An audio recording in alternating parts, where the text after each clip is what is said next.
ನಮ್ಮ recipe track YouTube ಚಾನಲ್ಗೆ ಸ್ವಾಗತ. ನಾನು ಸಬ್ಬಸ್ಗಿ ಪಲ್ಯ ಹೇಗೆ ಮಾಡ್ಕೊಳ್ಳೋದು ಅಂತ ಹೇಳ್ಕೊಡ್ತೀನಿ.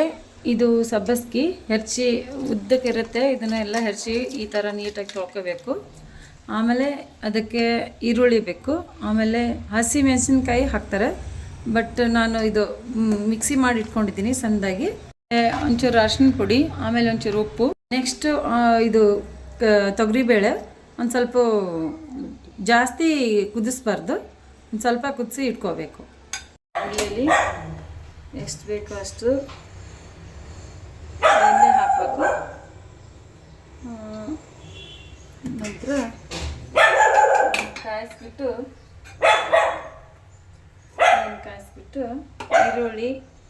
ಈರುಳ್ಳಿ ಹೆಚ್ಚಿದ್ದು, ಆಮೇಲೆ ಹಸಿ ಖಾರ ಎಷ್ಟು ಬೇಕು ನಮಗೆ ಅಷ್ಟು ಹಾಕೋಬೋದು. ಜಾಸ್ತಿ ಹಾಕಿದರೆ ಚೆನ್ನಾಗಿ ಬರುತ್ತೆ.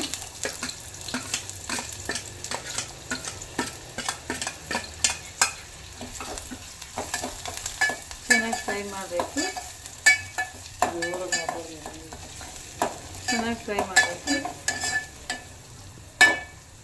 5 ನಿಮಿಷ ಇದನ್ನು ಫ್ರೈ ಮಾಡಬೇಕು.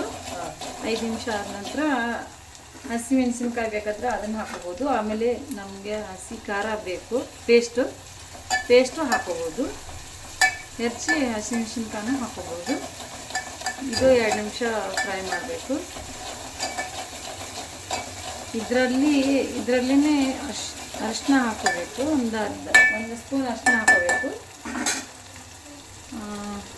1 ಸ್ಪೂನ್ ಅರಿಶಿನ, ಆಮೇಲೆ ರುಚಿಗೆ ಉಪ್ಪು ಹಾಕಬೇಕು.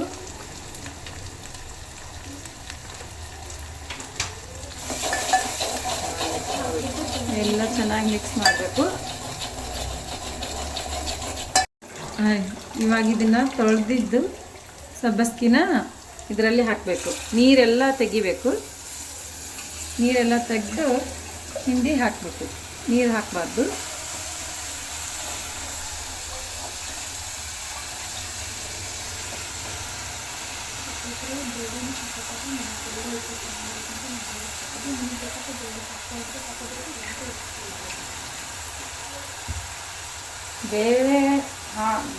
ಬೇಳೆನ ಹಾಕಬೇಕು. ಇದಕ್ಕೆ ಬೇಳೆ ಹಾಕಲಿಲ್ಲ ಅಂದರೆ ಚೆನ್ನಾಗಿ ಬರಲ್ಲ. ಕೆಲವರು ಬೇಳೆ ಹಾಕಲ್ಲ, ಬೇಳೆ ಹಾಕಿದರೆ ಚೆನ್ನಾಗಿ ಬರುತ್ತೆ. ಇದು 5 ನಿಮಿಷ ನೀರು ಹಾಕಬೇಕು. ಇದನ್ನು ಫ್ರೈ ಮಾಡಬೇಕು.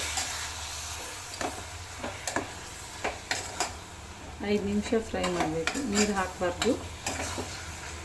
ಆಮೇಲೆ ಬೇಳೆ ಹಾಕಬೇಕು. ಒಂದು 5 ನಿಮಿಷ ಆದಮೇಲೆ ಬೇಳೆ ಹಾಕಬೇಕು.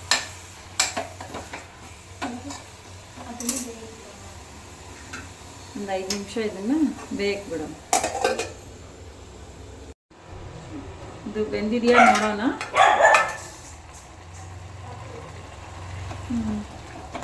ಬೆಂದಿದೆ. ನೀರು ಖಾಲಿ ಹಾಕಬೇಕು. ನೀರು ಖಾಲಿ ಆಗಿದೆ. ಇದಕ್ಕೆ ಬೇಳೆ ಹಾಕೋಣ. ಇವಾಗ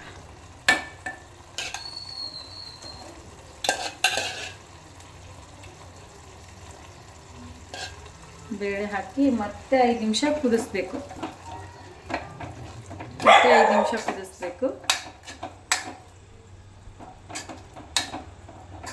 ತುಂಬ ಖಾರ ಇರುತ್ತೆ, ಚೆನ್ನಾಗಿರುತ್ತೆ. ಇದು ಜೋಳದ ರೊಟ್ಟಿಲಿ ಚೆನ್ನಾಗಿ ಟೇಸ್ಟ್ ಬರುತ್ತೆ. ಮಾಡಿ ನೋಡಿ. ಇನ್ನೂ 5 ನಿಮಿಷ ಕುದೀಲಿದೆ.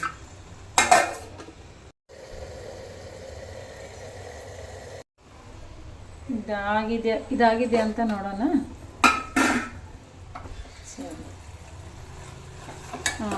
ರೆಡಿ. ಎಲ್ಲ ಆಗಿದೆ. ಇದು ರೆಡಿ ಆಗಿದೆ. ಆಫ್ ಮಾಡೋಣ. ಇವಾಗ ಸಬ್ಬಸ್ಗಿ ರೆಡಿ.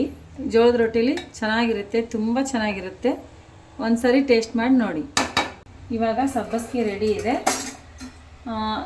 ಇದು ಪಲ್ಯ ರೊಟ್ಟಿಲಿ ಚೆನ್ನಾಗಿರುತ್ತೆ, ಎಲ್ಲರೂ ಇಷ್ಟಪಡ್ತಾರೆ.